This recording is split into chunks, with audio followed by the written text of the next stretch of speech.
So you know America's Got Talent, right? But what if someone signed you up and didn't tell you? And yes, Simon Cowell hasn't changed a bit, but he's still the GOAT. For the second story, it might make you want to take the biggest risk of your life. Excuse me? You heard what I said.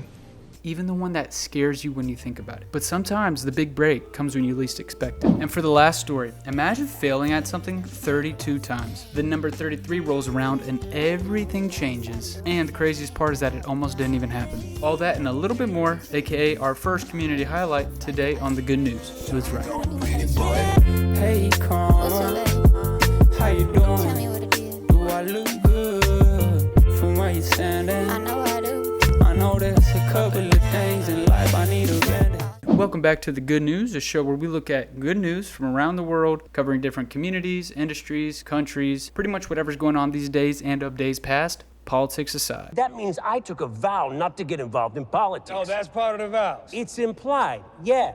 And with that, my name is Logan, and let's dive right in. Okay, this is a teaser for what's to come. Let me ask you, what's something you would do if it didn't have to be perfect? Maybe writing a book, or starting a business, or trying to do an Easter egg by yourself that requires 4 different people. That's a big risk right there. Be realistic, okay? It could be serious, it could be silly, obviously. I'm curious to hear what you guys are thinking. To start off, so you know America's Got Talent, right? Imagine you landed backstage seats. You're with your mom. The whole thing's supposed to be a fun night out. And that's exactly where Anna Wilson from Maryland was. Just sitting back, enjoying the show. This is nice. This is nice. And then your mom stands up. She's on stage, starts talking to the judges. And she's not just making small talk. She's telling them about you. Then you find out your mom had secretly signed you up for the audition.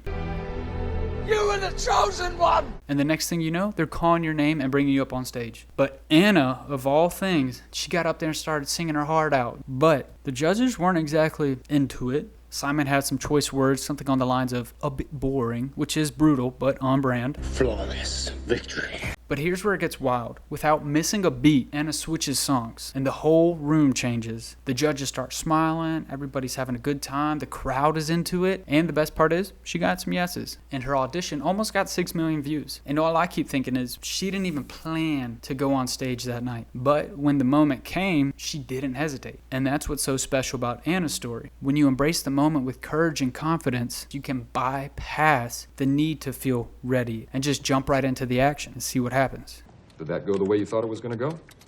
And that right there is some good news. Moving on to our second story for the day. Have you ever looked at something you wanted so bad that you could not let it go? But would you quit your job, move back into your parents, and tell the whole world you're going to make the Olympics? You convinced me. That's exactly what Eric Holt did. Some backstory, Eric was not a famous athlete, no big contract, no sponsorship. He was just a guy in New York working regular jobs, running in local meets. But at 29, something clicked, and he went all in on his Olympic dream. And that meant leaving his income, living with his parents, and training like it was his full-time job. The only thing keeping him going is the belief that he could hang with the best of the best. Time to nut up or shut up. Now fast forward to 2024, the U.S. Olympic trials. He is the underdog in the 800 meters, and he makes it through the prelims, then the semis. But in the end, he does fall short and does not get the Olympic spot. Now, what he did get is a brand deal with Puma. It was the big break that he never saw coming. And here's the thing. Eric didn't make it the way most people would define making it. He didn't get to the Olympics, he doesn't have a medal, no trip to Paris, but he did turn his dream into something real and proof that if you just take a leap, you set things in motion that you didn't even know were possible. Just the law of attraction attracting. Damn, that's some quantum right there, man. When I saw it, I thought about how easy it would have been for him to say, maybe when things line up, I'll pursue this dream of mine. I just need to have the right things in place before I can dive in. Instead, Eric said, what I got right now is as good as it's going to get. And so he did it. And that's why his story isn't just about running for me. It's about listening to that part of me that isn't hyper-fixated on rent, money, bills. It's too late to take risks like that. It's about listening to the part of me that says, that thing crossing your mind right now is what you want to do. That's the thing that if you could turn it into something feasible and make a living out of it, you would have no regrets. I want to thank me. And that right there is some good news. Also, if you guys like the good news so far, hit that like and subscribe button. Even share it if you're like, this is what Logan's doing these days. Sure, we're still figuring things out, but we're only getting better. I hope. I hope so. For the third story this week, you ever keep going for something over and over and over that the people around you start looking at you crazy? Like, hey man, you need 4 people to beat that Easter egg. You can't do it by yourself. And you're looking at them like, I'll build all the bows. I'll build all the staffs myself. There's a cow farm. You're gonna find cows outside. The first part, that was Robbert Gooding. 32 rejections at the same company. 32. And we all know what's after 32. And on 33, guess who got the job? Now look at it. Throughout his 20s, Robbert went through a few jobs, sort of on track with a lot of people in their 20s. Sales jobs, restaurants, collections, whatever just kept the lights on for him. But the whole time there was something in the back of his mind saying that he wanted something a little bit more. And at 51, with 4 kids, he decides the skill sets he's developed are not getting him to the place he wants to go. So he goes back to school, all with the hope that he could land the job of his dreams. And while he's getting certified at Ivy Tech, he's still applying to Salesforce, still rejecting, still applying, still rejecting, still applying. One eternity later. Nope, nope, nope. 32 straight no's. Spartans never retreat. Spartans never surrender. Most people, they'd be done by like 6. But on try 33, he's in.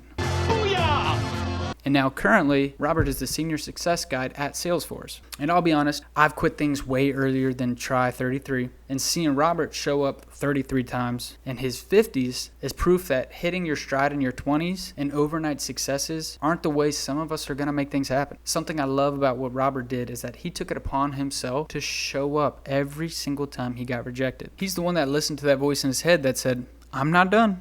Not done until I get the yes. I'm not leaving. And it kind of makes me wonder what would happen if I did something without stepping away from it, i.e. why I'm here.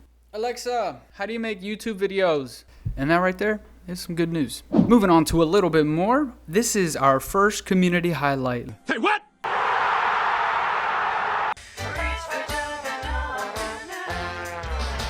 My brother Wyatt was featured on the local news station in Charleston, South Carolina. They didn't bring him on because he's got a face only a mother could love. What he did is he started his own marketing company that helps people find cool events, deals that are going on in any given day, all in one app. Sure, it's been a lot of years in the making, but he did finally get it up and running, and it's been a smash hit. And that's my shameless plug for the community highlight. If you're in Charleston, use that 843 hub. But in all honesty, I did just want to sneak in a segment for my brother. I fucking love you, dude. That's for you, man. I fucking love you, man. I love you. I freaking love you, man. And that about wraps up another episode of The Good News. If you guys see value in this sort of content and you believe in it, don't be afraid. Hit that like and subscribe button. We're hoping to reach 100 subscribers by the 4th video. We have no idea if that's a reasonable goal or not. And if you guys have any good news going on in your life, no matter how big or how small, let us know in the comments. We'd love to shout you out in the next community highlight. Or is yours?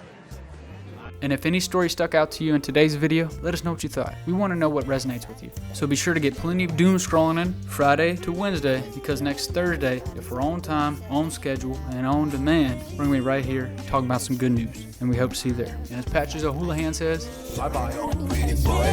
Hey, Karma, how you doing? Tell me what it is. Do I look good from where you standing? I know I do. I know there's a couple of things in life I need to bend. All true. Hey, What's Karma, up, baby? how you doing? Tell me. Do I look good from where you I feel standing? like I hit some pep. I know there's a couple of things in life. I know there's a